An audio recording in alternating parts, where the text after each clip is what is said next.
4월 학력평가 고3 화법과 작문, 화법 지문부터 함께 보도록 하겠습니다. 화법 지문 발표에 해당을 하고요.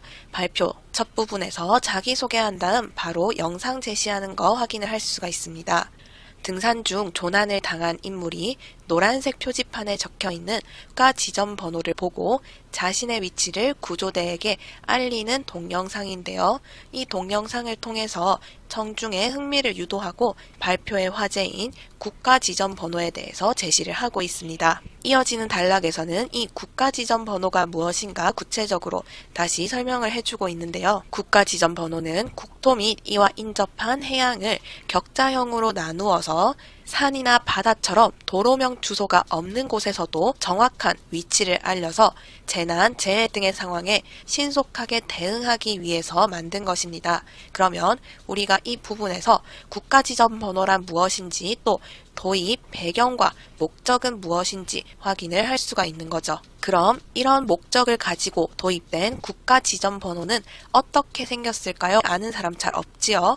그래서 여기 질문을 통해서 국가 지점 번호의 구성에 대해서 묻고 그 다음 사진 1 활용해서 구성에 대해서 설명하고 있는 것 확인을 할 수가 있습니다. 국가 지점 번호는 이렇게 한글 문자 2개와 숫자 8개로 이루어져 있습니다. 우리나라 땅을 격자형으로 나누어 놓고 이 번호를 어떻게 부여한 것인지도 설명을 해줘야겠죠. 산문단에서 국가 지점 번호를 부여하는 원리에 대해서 또 질문 먼저 하고 이에 대해 답하는 방식으로 설명 이어나가고 있습니다. 원리 설명하기 위해서 지금 사진 2 활용하고 있는 거 확인을 할 수가 있습니다. 그리고 문제에서 가지고 온 건데요. 사진 2 이렇게 생겼겠죠. 우리나라와 우리나라 근해를 나타낸 지도에서 최서남단 그러면 여기가 되겠죠. 이 최서남단을 기준점으로 하여 국토를 각각 100km 간격의 격자형으로 이렇게 나누고 가, 나, 다와 같은 한글 문자를 부여하는 방식으로 우선 앞선 두 자리를 결정하게 됩니다. 한글 문자 2개 중에서 첫 번째 문자는 이곳이 서쪽에서부터 얼마나 떨어져 있는지 나타내는 문자가 되겠고요. 두 번째 한글 문자는 남쪽에서부터 얼마나 떨어져 있는지를 나타내는 문자이다 이렇게 생각을 하면 되겠습니다. 그런데 우리가 얼핏 보더라도 지금 지도상에서 100km 간격으로 이렇게 표시해 놓은 격자 너무 간격이 넓죠. 구체적인 위치를 표시하기는 어렵기 때문에 특정 지점의 위치를 보다 자세히 표시하기 위해서 다시 이 하나의 구역을 더 작게 자르게 됩니다. 하나의 구역을 가로와 세로 10m씩으로 구분하여 각각 4자리의 숫자로 표시한다 되어 있는데 이 한 칸을 이렇게 확대했다고 쳤을 때 다시 이렇게 촘촘하게 나누는 선들에 따라서 구체적인 위치를 숫자로 표시한다 하는 거예요. 그러면 이 숫자 하나가 얼마를 의미하느냐? 10m마다 하나씩 구분해서 그었으니까 0.01km를 나타내는 숫자가 됩니다. 숫자가 0.01km라고 했으므로 이어서 제시하고 있는 예시를 해석해 보면 5122라는 숫자는 51.22km만큼 떨어져 있다라는 뜻이 되는 거지요. 100km 단위는 한글 문자를 통해서 파악을 하고 100km보다 더 구체적인 숫자는 이어지는 숫자 8개로 파악한다 하는 것만 잘 알고 순서 서쪽에서 얼만큼 떨어져 있는지 그리고 남쪽에서 얼만큼 떨어져 있는지 이 방향만 유의를 하면 국가 지점 번호의 의미를 충분히 해석할 수가 있는 거죠. 그래서 이 지문 같은 경우에는 이러한 내용을 구체적으로 설명하고 있기 때문에 학력평가 문제에서처럼 내신에서도 충분히 숫자 바꾸어서 특정 국가 지점 번호의 의미를 묻는 문제가 출제될 수 있습니다. 이어지는 단락에서는 청중들의 질문을 받는 질의응답 시간이 진행되는 거 확인을 할 수가 있고요. 2가지 질문을 받았습니다. 첫 번째, 국가 지정 번호가 만들어지기 전에 위치를 표시하기 위해 어떠한 방식을 활용했는지 묻는 질문이고요. 두 번째 질문, 현재 국가 지정 번호 표지판의 설치 현황을 묻는 질문이 있었습니다. 그런데 이 지문에서 우리가 좀 주목을 해야 하는 부분, 첫 번째 질문 같은 경우 발표자가 미처 질문이 들어올 것이라고 예상하지 못하고 준비하지 못한 내용과 관련한 질문이었어요. 그래서 발표자가 즉석에서 인터넷 검색을 활용해 자료를 보여주면서 설명을 하고 있는 것 확인을 할 수가 있습니다. 반면에 두 번째 질문 같은 경우에는 발표자가 이러한 질문이 들어올 것이라고 예상을 미리 했어요. 그래서 기존에 준비한 도표를 활용하여서 설치 현황을 보여주고 있는 것 확인을 할 수 있습니다. 그러면 기본적으로 발표자의 답변 내용을 바탕으로 청중의 질문을 예상하는 문제 나올 수 있겠고요. 두 번째로 이 청중의 질문에 답하는 방식 비교해서 묻는 문제도 나올 수가 있겠죠. 그러면 여기까지 본문 살펴봤고요. 문제 한번 같이 보도록 하겠습니다. 아까 본문을 설명하면서 언급했듯이 이 지문은 내용을 묻는다면 이와 같이 실제로 발표 내용을 적용해서 국가지정번호의 의미를 묻는 문제가 출제될 수가 있어요. 1번부터 보겠습니다. 자료 1의 가아에 해당하는 구역에 국가지정번호의 기준점이 위치하고 있겠군 되어 있는데요.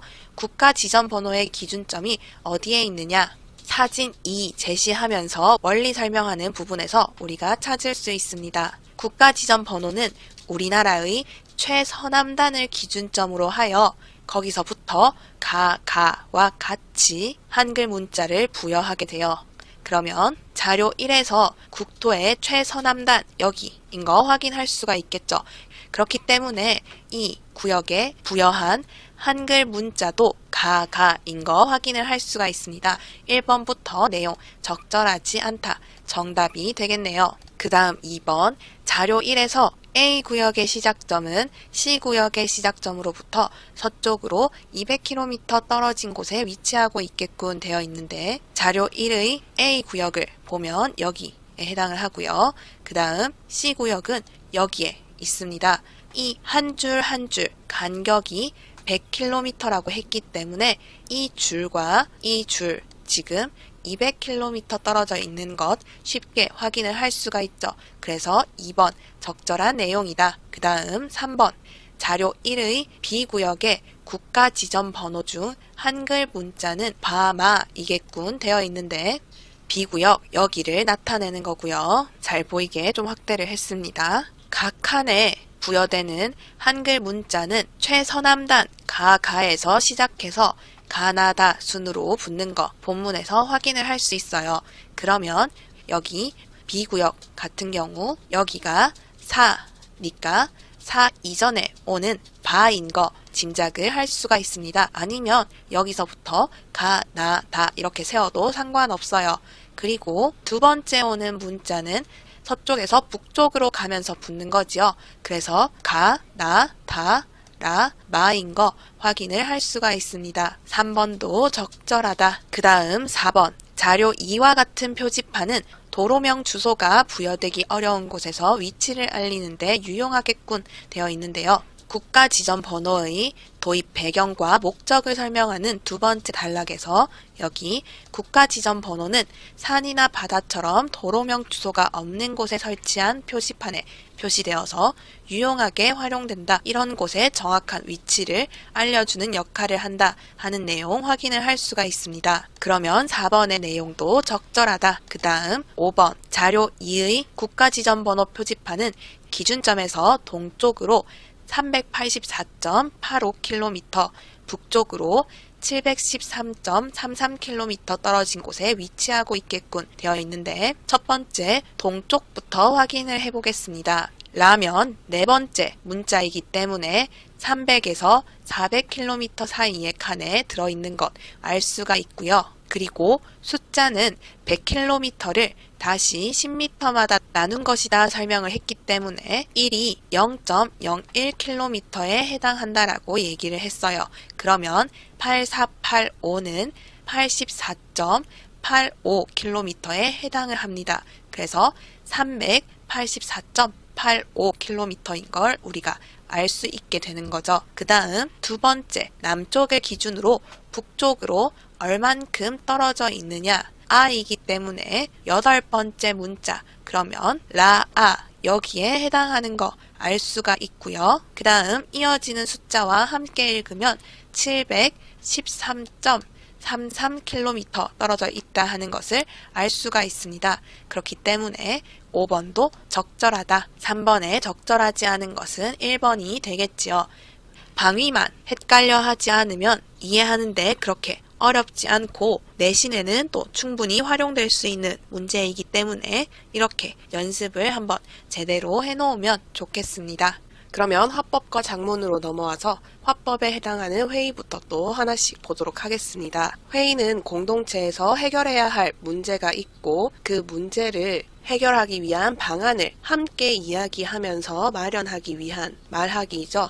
회의에 해당하는 지문 읽을 때에는 문제가 무엇인지 그리고 문제를 어떻게 분석하여서 어떠한 해결 방안을 마련하였는지 이 세 가지를 집중하면서 내용을 파악을 하면 됩니다. 우리 지문도 여기를 보면 회의의 배경을 설명하면서 회의 주제, 개선 또는 해결해야 할 문제 언급하는 거 확인을 할 수가 있습니다. 학교에 학습 플래너가 있는데 이 사용률을 높이기 위한 방안에 대해서 이야기할 것이다. 지금 문제 상황은 학습 플래너의 사용률이 저조하다는 것이겠죠. 그리고 이 회의 이전에 지난 회의에서 이미 학습 플래너 사용률과 관련해서 대화를 나누고 이 사용률 문제의 원인을 파악하기 위해서 설문조사를 실시한 것도 우리가 알 수가 있습니다. 오늘 회의에서는 이 설문조사를 보면서 사용률이 저조한 원인을 분석하고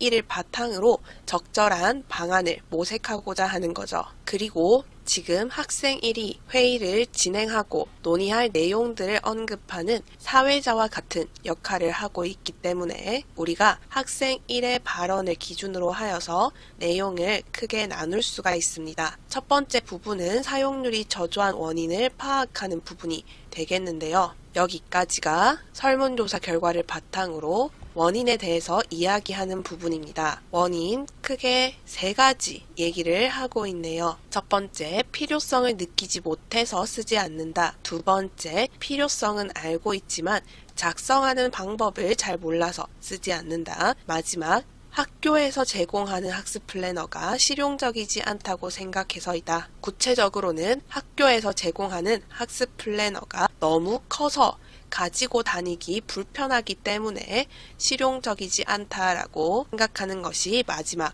원인이었습니다. 그러면 이 부분과 관련해서 설문조사 문항이 무엇이었을지 묻는 문제라든지 혹은 실제로 진행된 설문조사 결과를 제시한 다음 이 회의의 내용과 설문조사 내용을 이어지는 나지문, 건의문에 어떻게 활용할 수 있는지 활용 방안을 묻는 문제 같은 게 충분히 출제가 될 수가 있겠죠. 이제 문제를 해결하기 위한 실질적인 방안에 대해서 논의하고 있습니다.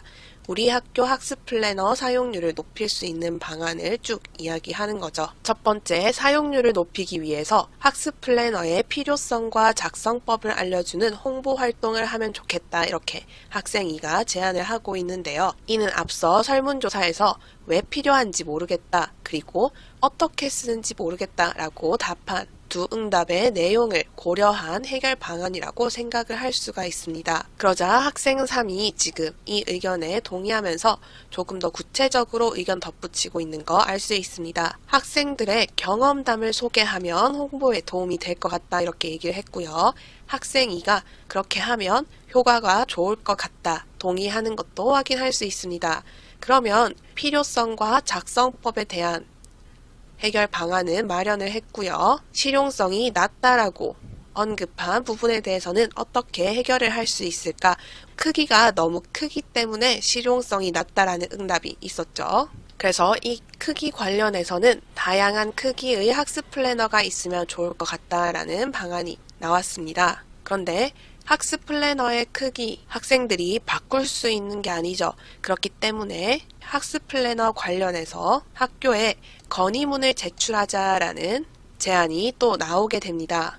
그래서 마지막 부분은 학교에 제출할 건의문의 내용에 대해서 이야기하는 부분이다. 이렇게 나눌 수가 있겠고, 건의문에는 어떠한 내용이 들어가야 하느냐. 첫 번째, 회의에서 논의한 내용, 그리고 설문조사에서 방금은 언급하지 않았지만 다른 요구사항 더 있을 수 있겠죠. 그래서 그런 요구사항들 포함해야 하고요. 또 앞으로도 학습 플래너와 관련하여 학생들의 다양한 요구를 지속적으로 반영할 수 있도록 하는 기획단 구성에 대한 내용도 포함이 되어야 합니다. 이러한 내용들을 모두 포함해서 지금 글을 쓴 게 글이 되는 거죠. 건의문의 내용 간단하게 살펴보면 지금 자기소개하면서 선생님께 평소에 애써주셔서 감사합니다 인사드리는 거 확인을 할 수가 있어요. 그리고 바로 건의를 하게 된 상황을 설명을 하고 있습니다. 설문조사 결과 인용을 하여서 학습 플래너를 사용하는 학생의 수가 전체의 24% 정도로 매우 적다 하는 것을 제시하고 있지요. 그렇기 때문에 학습 플래너의 사용률을 높이기 위해서 건의를 드리고자 한다. 그리고는 학습 플래너 사용률이 왜 이렇게 적은지를 이어지는 단락에서 설문조사 결과 다시 언급하면서 이야기를 하고 있어요. 앞서 우리가 가에서 다 살펴보았던 내용들을 다시 이야기하고 있습니다. 그리고는 이 원인들 분석한 내용 바탕으로 건의 내용 하나씩 언급하고 있는 거죠. 첫 번째, 학기 초와 학기 말에 학습 플래너 작성 경험을 소개하는 행사를 열어주셨으면 합니다. 가에서 이런 행사 내용 언급한 건 확인할 수 있었지만 지금 행사의 시기 조금 더 구체화하여서 제시하고 있는 것 차이점도 찾을 수가 있고요. 두 번째, 학생들의 다양한 요구를 반영해서 학습 플래너를 제작해 주셨으면 좋겠습니다 하는 것, 그리고 가에서는 언급하지 않았던 설문조사 결과 조금 더 가지고 와서 속지 관련한 의견도 추가하고 있어요. 그리고 학생들의 설문조사 결과를 반영하면 사용률이 높아진다라는 것을 뒷받침하기 위해서 인근 학교의 사례를 제시하고 있는 것도 가에서는 확인을 할 수가 없는 내용이었죠. 나에서 추가한 내용에 해당을 합니다. 그 다음 마지막 건의 내용은 학생들의 요구를 지속적으로 반영할 수 있는 학습 플래너 기획단에 대한 이야기입니다. 건의문에서는 지금 세 가지 건의 내용을 먼저, 다음으로, 마지막으로와 같은 표현과 함께 하나씩 제시를 하고 있고요. 마지막 단락에서 건의 내용이 수용될 경우에는 이렇게 학습 플래너의 사용률이 높아지고 이것은 다시 학교의 예산과 노력을 학생들을 실질적으로 돕는데 사용하는 것이다. 그리고 학습 플래너의 교육적 목적도 달성할 수 있게 한다 하는 긍정적인 효과를 언급하면서 마무리하는 거 확인을 할 수 있습니다. 문제 3번 한번 보도록 하겠습니다. 1번, 회의에서 언급되지 않았던 학습 플래너의 교육적 목적을 포함시켜서 A를 해결했을 때 효과를 강조해야겠어 되어 있는데, 나의 마지막 단락을 보면 학습 플래너와 관련된 이 건의가 수용될 경우 학생들의 자기주도적 학습 태도를 길러준다는 학습 플래너의 교육적 목적도 달성할 수 있을 것이라고 생각합니다. 언급하는 거 확인을 할 수 있습니다. 그리고 가의 내용을 보면 이런 학습 플래너의 교육적 목적에 대해서 언급하는 부분은 찾을 수가 없습니다. 그렇기 때문에 회의에서 언급되지 않았던 이라는 설명도 적절한 거죠.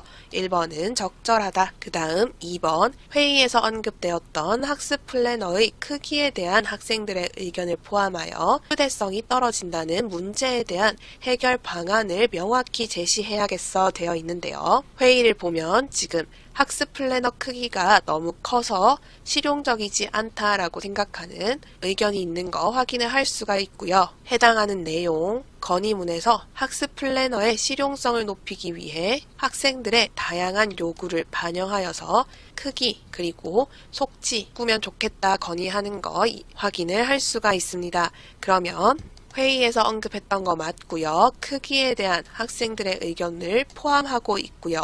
2번도 적절하다. 3번, 회의에서 언급되었던 학습 플래너 경험담 소개 행사에 대해서 그 실시 시기를 글에 추가하여서 시의 내용을 구체화해야겠어 되어 있는데, 가를 보면 학생들 중에서 학습 플래너를 작성해서 도움을 받았던 경험담을 소개하자 하는 거, 그리고 나에서는 해당하는 내용을 학기 초와 학기 말에 작성 경험을 소개하는 행사를 열어주셨으면 합니다 하면서 제시하고 있는 것 확인을 할 수가 있습니다. 행사의 시기에 대한 내용을 추가하여서 구체화시키고 있는 것 확인을 할 수가 있어요. 그렇기 때문에 회의에서 언급되었던 거 맞고요. 경험담 소개 행사 맞고요. 실시 시기만 추가된 것도 맞지요. 3번도 적절하다. 그 다음은 4번. 회의에서 언급되었던 속지에 대한 요구가 많다는 설문조사 내용을 글에 포함시켜서 D. 학생들의 요구를 반영해 실용성을 개선한다는 것의 의미가 무엇인지 강조해야겠어 되어 있는데, 우리가 아까 보았듯이 실용성을 높이기 위해서 학생들의 다양한 요구, 특히 크기와 속지에 대한 요구 반영하자 하는 것을 제시하고 있었습니다. 하지만 가의 회의를 보면 실용적이지 않다는 의견 관련하여서 크기만 이야기하는 거 확인을 할 수가 있어요. 그러면 속지에 대한 요구가 많다는 설문조사 내용은 회의에서 언급된 적이 없는 거죠. 그렇기 때문에 4번이 적절하지 않다 정답이 되겠습니다. 마지막 5번, 회의에서 언급되지 않았던 학습 플래너 기획단의 긍정적 측면을 글에 추가하여서 이의 의미를 강조해야겠어 되어 있는데, 학습 플래너 기획단을 만들어 주셨으면 좋겠습니다 이야기를 하면서 이러한 점에서 좋다 하는 거 언급을 하고 있었어요. 그런데 회의의 내용을 확인해 보면 여기 이렇게 기획단 구성도 제안하는 건 어떨까 하고 기획단에 대한 얘기만 하고 있지 관련하여서 긍정적인 측면을 언급하고 있는 것은 확인할 수 없습니다. 그렇기 때문에 5번 회의에서 언급되지 않았던 이라는 설명도 적절한 거죠. 따라서 정답은 4번 여기까지 보도록 하겠습니다. 마지막 장문 지문인데요. 장문 지문은 실태조사 보고서로 내용이 이렇게 번호와 소제목을 통해서 체계적으로 제시되어 있기 때문에 파악을 하는데 큰 문제가 없습니다. 그래서 큰 내용만 간단하게 확인을 해보고 문제로 바로 넘어갈게요. 조사 동기 및 목적에서 학교의 나무가 하는 긍정적인 기능을 언급하면서 그와 동시에 지금 학교 나무가 관리되지 못하고 학생들도 그에 대한 관심이 부족하다는 현재 상황을 지적하면서 조사 동기를 밝히고 있는 것 확인할 수 있습니다. 나무들은 지금 방치되어 있는데 학생들은 이에 대해서 잘 알지도 못하고 관심도 부족하다.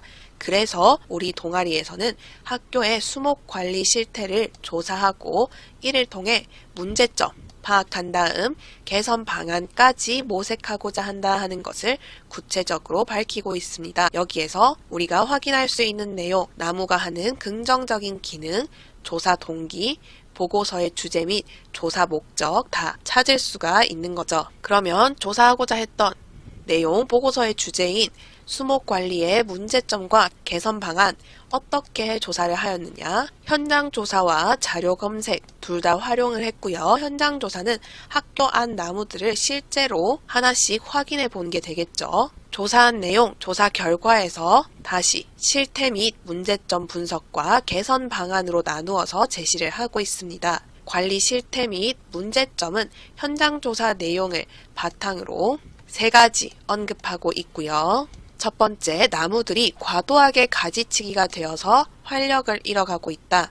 두 번째, 생육 환경에 적합하지 않은 곳에 심어져 제대로 생장하지 못한다. 그리고 세 번째, 일부 학생들에 의해서 인위적으로 손상된 것이 있다. 그리고 3가지 문제점에 대한 개선 방안을 다시 하나씩 제시하고 있는 것도 확인할 수 있어요. 가지치기가 과도하게 되었다라는 문제에 대해서는 가지치기를 나무의 형태와 가지치기의 목적에 맞게 그 방법을 달리해서 해야 한다 하는 것. 두 번째, 생육 환경에 맞지 않는 자리에 심어져 있는 나무들이 있었다. 그러면 그 나무들에 대해서는 생육 특성을 조사하여서 제대로 생장할 수 있는 장소를 찾아 옮겨 심어 주어야 한다. 마지막, 일부 학생이 인위적으로 나무를 손상시켰는데 이와 관련해서는 학생들을 대상으로 캠페인 활동을 진행하여서 나무가 훼손되는 것을 방지해야 한다 하는 것을 제시하고 있었습니다. 그래서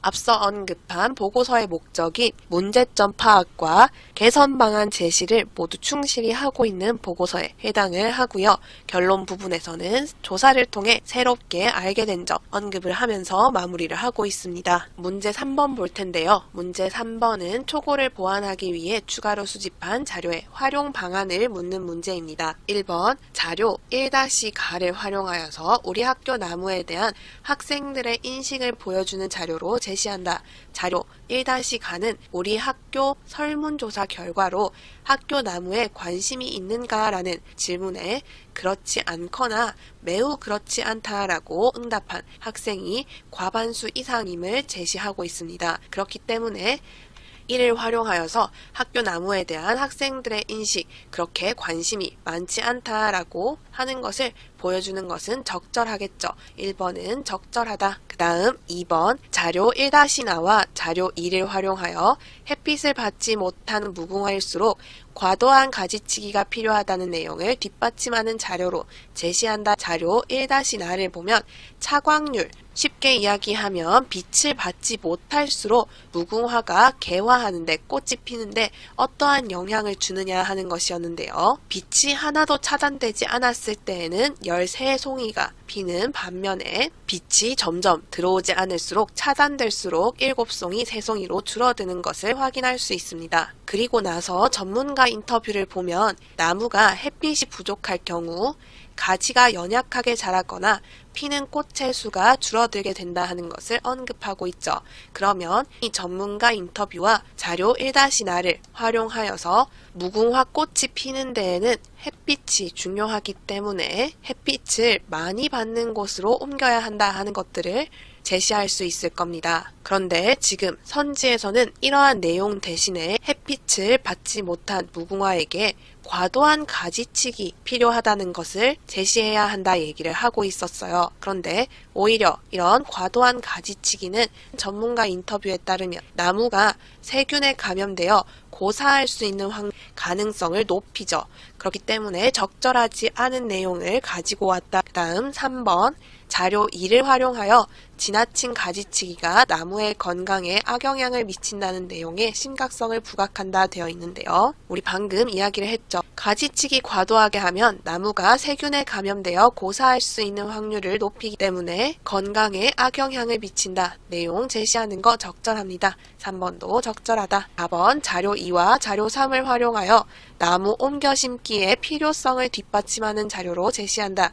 되어 있는데 전문가 인터뷰에서 그늘진 곳에 심은 나무는 연약하게 자라거나 피는 꽃의 수가 줄어들기 때문에 가급적 적합한 곳으로 옮겨 심어야 한다 하는 것을 확인할 수 있습니다. 그 다음 자료 3에서는 시민들이 직접 나무 옮겨 심기 등을 해서 나무를 가꾸고 돌보는 활동을 하는 거 제시를 하고 있었어요. 나무를 직접 돌보는 이 활동 중에 나무 옮겨 심기가 있다는 것도 역시 나무 옮겨 심기의 필요성을 뒷받침하는 데 쓰일 수 있겠죠. 그렇기 때문에 4번 적절하다. 그리고 5번 자료 3을 활용하여 나무에 대한 학생들의 관심을 높이고 인식을 개선할 수 있는 사례를 구체적으로 제시한다 되어 있는데 에서 진행한 나무 돌보미 캠페인을 통해서 이 학생이 직접 나무를 가꾸어 보니 나무의 소중함을 느낄 수 있고 생명을 사랑하는 마음도 길러지는 것 같다 이야기를 하고 있죠. 그러면 이는 다시 말해 나무에 대한 관심이 높아지고 인식이 바뀌었다, 개선되었다 라고 볼 수 있겠습니다.